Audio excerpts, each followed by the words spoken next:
बदतमीज बहू।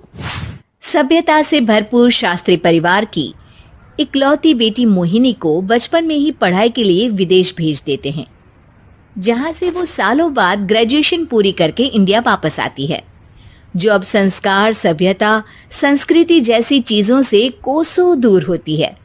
एक सुबह मोहिनी शॉर्ट ड्रेस पहने, कानों में हेडफोन लगाए जोर जोर से इंग्लिश गाने गाती हुई घर में घूम रही होती है। सुबह सुबह भगवान का नाम लेते हैं, राक्षसों की तरह चिल्लाते नहीं। पॉप्स, आपको अच्छे गाने की बिल्कुल समझ नहीं है, so take a chill pill. अरे मोहिनी, पापा से ऐसे बात करते हैं क्या? सारी तमीज भूल गई हो। ओह मॉम प्लीज, इतनी बड़ी भी कोई बात नहीं हुई, सो डोंट ओवर रिएक्ट। ऐसे ही दिन बीतते हैं जिसमें मोहिनी के तौर तरीके, रहने और बात करने का ढंग उसकी मम्मी पापा को परेशान करने लगता है। भला कोई मानेगा कि ये मेरी बेटी है? रीति रिवाज और संस्कारों से तो इसका दूर दूर तक कोई नाता नहीं, और अब तो लगता भी नहीं कि कभी होगा। अरे ऐसे कैसे नहीं होगा? लड़कियां सारे नखरे अपने माँ बाप को ही दिखाती है। ससुराल जाकर उन्हें सब कुछ करना भी पड़ता है और मानना भी। पत्नी की बात शास्त्री जी समझ जाते हैं और कुछ ही दिनों में अपने से भी ज्यादा धार्मिक परिवार में निखिल के साथ मोहिनी का रिश्ता पक्का कर देते हैं। रिश्ता तो पक्का कर दिया, पर यहाँ मोहिनी को कैसे मनाएंगे? शादी ब्याह के मामले में आटे में नमक जितना झूठ तो चलता है जी। इसी तरह एक के बाद एक तिकड़म लगाते हुए दोनों मिलकर मोहिनी को शादी के लिए तैयार कर लेते हैं और मोहिनी निखिल की शादी हो जाती है, जिसके अगले दिन से ही मोहिनी दोबारा अपने पूरे अवतार में शॉर्ट ड्रेस पहनकर घर में घूमने लगती है। बहू को ऐसे देख सास की आंखें फटी की फटी रह जाती हैं। अरे ये क्या बेशर्मी है, हमारे घर की लड़कियां जींस तक नहीं पहनती और तुम बहू होकर इतने छोटे कपड़े पहनकर पूरे घर में घूम रही हो। सीरियसली मॉम, प्लीज आप अपनी इस 80 के दशक वाली सोच में मुझे इंक्लूड मत करो। हाय तौबा, एक तो बेशर्मी दिखाती है, ऊपर से सास के साथ जुबान भी लड़ाती है। अरे जल्दी कपड़े बदल कर आ, घर की पहली आरती तुम्हें ही करनी है। इतनी देर में निखिल भी वहां आ जाता है। माँ पापा आने वाले हैं, पूजा का सारा सामान तैयार है ना? ये पूजा हमेशा मेरे बॉयफ्रेंड्स के पीछे पड़ी रहती थी और अब हस्बैंड के पीछे भी आ गई। मोहिनी की बातें सुन सास तो अपना सिर पकड़ लेती है, लेकिन निखिल किसी न किसी तरह उसे पूजा के लिए कन्विंस करके कपड़े चेंज करने के लिए भेज देता है, जिस पर पूजा खत्म होने के बाद वो एक बार फिर अपनी शॉर्ट ड्रेस में आ जाती है। बहू, ये क्या तरीका है?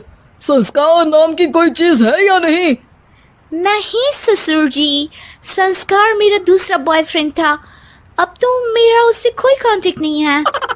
मोहिनी का जवाब सुन के ससुर तो भगवान नाम जपते वहां से चले जाते हैं, लेकिन सास बहू के बीच कहा सुनी फिर शुरू हो जाती है, जिसे इग्नोर करते हुए मोहिनी घर से बाहर चली जाती है और देर रात घर वापस आती है। मोहिनी, मैं जानता हूँ कि तुम विदेश में रही हो और तुम्हें वहीं की आदत है, पर यहाँ चीजें कुछ अलग है। अगर तुम उस हिसाब से कुछ एडजस्ट कर लो तो सबके लिए सही हो जाएगा। I am not in a lecture mood. Good night. अगली सुबह मोहिनी देर से उठकर एक बार फिर उसी तरह सबके सामने आती है, जिस पर उसकी सास कुछ बोले उससे पहले ही मोहिनी की दोस्त मोनिका और रेचल वहां आ जाती हैं। Oh hi darling, how are you? OMG, we missed you so much. I missed you too, darling. Ram Ram, इन्होंने तो तुमसे भी छोटे कपड़े पहने हैं। अरे तुम लोगों के अंदर कोई शर्म लिहाज बाकी भी है या सब बेच खाई? मोहिनी, तुम्हारी मेड कुछ ज्यादा नहीं बोलती?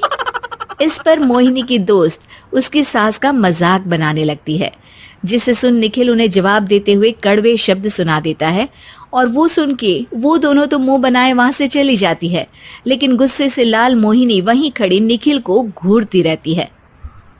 घूर क्या रही हो? तुमसे शादी की ये सोचकर कि विदेश में पढ़ी लिखी हो, घर में कोई पॉजिटिव चेंज लाओगी, अपनी करियर के लिए एम्बिशियस होगी, पर अपने इस बिहेवियर से उस पढ़ाई के साथ साथ अपने मम्मी पापा के नाम को भी डुबो रही हो।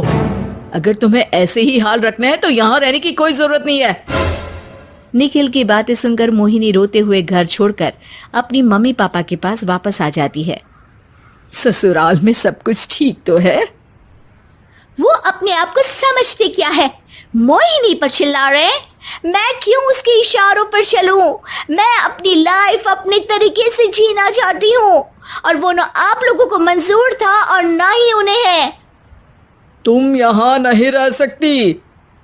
अपने पापा की बात सुन के मोहिनी हैरान रह जाती है। हाँ, तुमने बिल्कुल सही सुना। अगर तुम्हें अपने इस घमंड, बेशर्मी और बदतमीजी में ही जीना है तो तुम यहाँ भी नहीं रह सकती। बेटी, मैं मानता हूँ हमारे यहाँ रीति रिवाज बहुत मायने रखते हैं और हमने उन्हीं के ओवरडोज से बचाने के लिए तुम्हें विदेश भेजा था। एक लड़की जो शादी करके घर और बच्चे संभालती है, उससे तुम अपने आप को ज्यादा समझ सको इसके लिए भेजा था। तुम उससे ज्यादा समझो और बनो, पर तुम तो किसी दूसरी ही ट्रेन में चढ़ गई बेटा। उसके मम्मी पापा बहुत देर तक मोहिनी को सारी बातें समझाते हैं, जिन्हें सुनकर मोहिनी को अपनी गलती का एहसास होता है। वो जॉब ज्वाइन कर लेती है और ससुराल वापस आकर उन्हें मॉडर्न बनाती है और खुद भी कुछ रिवाज सीखते हुए खुशी से रहने लगती है। एक सास बहू। जिगर और बलराज अपने अपने ऑफिस के लिए निकल जाते हैं, जिसके बाद तानिया और उसकी सास घर के काम में बिजी हो जाती हैं। तभी रसोई में से तानिया के चिल्लाने की आवाज आती है। ओए माँ, बचाओ रे! उश, उश, उश, भागो यहाँ से! तानिया की आवाज सुनकर उसकी सास भी वहां आ जाती है। अरे क्या हुआ? और इस तरह स्लैब पर चढ़कर क्यों बैठी हो? उस छिपकली की वजह से। है? छिपकली? अरे कहाँ है छिपकली? ऐसा बोलते हुए तानिया की सास भी डर कर स्लैब पर चढ़ जाती है। अरे जब इन छिपकलियों को घूमने के लिए हमने दीवार और छत दी है, फिर ये हमारे घूमने की जगह पर क्यों उतर आती है? मुझे क्या पता, सामने बैठी है, आप ही पूछ लो ना, साथ में भगा भी देना। इस पर सास डरते हुए स्लैब पर बैठी बैठी ही छिपकली को भगाने की कोशिश करती है। हुश, हुश, हुश, अरे जा ना, वापस अपने घर जा। सासू माँ, छिपकली है, कुत्ता नहीं। अरे हाँ हाँ, छोटी सी ही सही छिपकली तो है, तो तुम ही भगा दो ना। तानिया की सास उसे स्लैब से नीचे गिरा देती है, जिस पर छिपकली तो डरकर भाग जाती है, लेकिन दोनों सास बहू के बीच टॉम एंड जेरी वाला खेल शुरू हो जाता है। आपने मुझे धक्का क्यों दिया? मुझे कुछ हो जाता तो? अगर वो मुझे खा जाती तो? अरे छिपकली थी, डायनासोर नहीं। हाँ, सिर्फ छिपकली ही थी और आपको उससे डर नहीं लगता तो खुद क्यों नहीं भगा दिया? अरे तेरे होते हुए अगर मुझे काम करने पड़े, फिर बहू होने का फायदा क्या है? इसी तरह सुबह से शाम हो जाती है। जिगर और बलराज भी ऑफिस से घर वापस आ जाते हैं, लेकिन सास बहू की तू मैं खत्म नहीं होती। आज इस सभा का मुद्दा क्या है? मम्मी ने मुझे छिपकली के सामने फेंक दिया। अरे वाह मेरे डरपोक, मुझ पर 30 साल से शेरनी जैसे हुक्म चला रही हो और एक छिपकली से डर गई। इस पर दोनों बाप बेटे हंसने लगते हैं, जिसे देखकर सास बहू एक दूसरे की शक्ल देखते हुए अब अपनी लड़ाई भूलकर उनसे लड़ना शुरू कर देती हैं। अरे आप ना ज्यादा बत्तीसी ना दिखाओ, नहीं तो शेरनी के एक पंजे से 32 के 32 दांत बाहर निकल आएंगे। अपनी माँ की इस बात पर अब जिगर अपने पापा को देखकर हंसने लगता है।